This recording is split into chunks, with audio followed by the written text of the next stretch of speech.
एक दिन गुरु नानक देव जी एक नगर में गए। वहां एक क्षत्रिय तहसील लाहौर का रहता था। वह बहुत धनी था। वह गुरुजी को बहुत सत्कार के साथ अपने घर ले गया। उस दिन उसके घर में बहुत चहल पहल थी। गुरुजी ने पूछा, आज आपके घर में कौन सा उत्सव है? उसने कहा, आज मेरे पिताजी का श्राद्ध है। उसके उपलक्ष्य में 100 ब्राह्मणों को भोजन खिलाया है। गुरुजी ने कहा, तेरा पिता तो आज 3 दिन से भूखा है। वह तो उस सामने वाले वन में भेड़िए की योनि में बैठा है। उसके लिए वहां भोजन ले जा, डरना नहीं। तुमको देखकर उसकी मनुष्य बुद्धि हो जाएगी। अब दुनीचंद भोजन लेकर वहां गया तो देखा कि एक भेड़िया वृक्ष के नीचे व्याकुल हालत में बैठा है। उसने भोजन उसके आगे रख दिया और कहने लगा, हे पिताजी, मैंने तो आपके निमित्त 100 ब्राह्मण को भोजन दिया। उस भेड़िए की बुद्धि गुरुजी के वर से मनुष्य जैसी हो गई। दुनीचंद ने कहा, हे पिताजी, आप तो बहुत ही उत्तम कर्म वाले थे। आपको यह भेड़िया योनि कैसे प्राप्त हुई? उसने उत्तर दिया, हे पुत्र, मुझे कोई सच्चा गुरु नहीं मिला था, इसलिए मैं इस योनि को प्राप्त हुआ हूं। जब मेरा अंतिम समय था तो मुझे निकट से मांस की गंध आई और मांस के लिए मेरा मन ललचाया, जिसके परिणाम में मांसाहारी शरीर प्राप्त हुआ है। तुझे सच्चे गुरुजी शरण लेनी चाहिए। यह कहकर उस भेड़िए ने वह भोजन खा लिया। फिर दुनीचंद अपने घर चला आया और पिता की दुर्गति पर उसे अत्यंत भय हुआ। दुनीचंद ने घर आकर गुरुजी के चरण पकड़कर कहा, हे महाराज, यह माया नरक का रूप है। मेरे पास 7 लाख रुपया है। मैं आपको अर्पण करता हूं। इसे आप जहां चाहें लगाएं। यह माया तो मेरा परलोक नाश कर देगी, या जैसे यह मेरे लोक परलोक में सहायक बने, वह मार्ग बताओ। उसको अत्यंत दुखी देखकर गुरुजी के मन में दया का संचार हुआ। कहने लगे, हे दुनीचंद, इस माया को साधुओं, अभ्यागतों और महात्माओं की सेवा में लगा दो। तब गुरुजी ने एक शब्द का उच्चारण किया। शब्द सुनकर दुनीचंद गुरुजी के चरणों में बार बार नमस्कार करने लगा। तब गुरुजी ने उस धनी को एक सुई देकर कहा, हे मित्र, यह सुई तुम अपने पास रखो।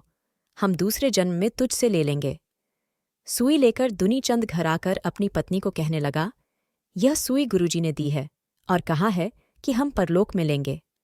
उसकी पत्नी ने कहा, हे स्वामी, क्या यह सुई तुम्हारे साथ परलोक में जाएगी?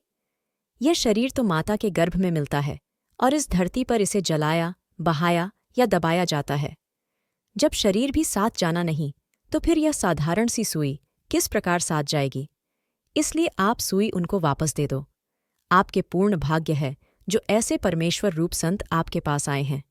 तुम उन्हीं का कथन स्वीकार करो, उनकी कृपा से भवसागर से तर जाओगे। दुनीचंद ने कहा, हे प्यारी, वे तो कहते हैं 7 लाख की जो संपदा तेरे पास है, उसे साधु सेवा में डाल दो और उससे भूखों की सहायता करो, तब यह संपदा तुम्हारे साथ जाएगी। कुछ विचार के पश्चात वह पति पत्नी गुरुजी की शरण आए और कहने लगे, हे गुरुदेव, अब आप हमें इस संसार सागर से पार करो। गुरुजी ने एक शब्द उच्चारण किया। यह सुनकर वे दोनों गुरुजी की महान स्तुति करने लगे। हे कृपानाथ दयालु, आपने हम पर अपार कृपा की है। जैसी आज्ञा आपकी हो, हम वैसे ही करेंगे। गुरुजी ने कहा, हे दुनीचंद, इस माया को जब इकट्ठा करना होता है तब अनेक छल बल करने पड़ते हैं, और फिर भी यह दौलत साथ नहीं जाती, यहाँ ही रह जाती है।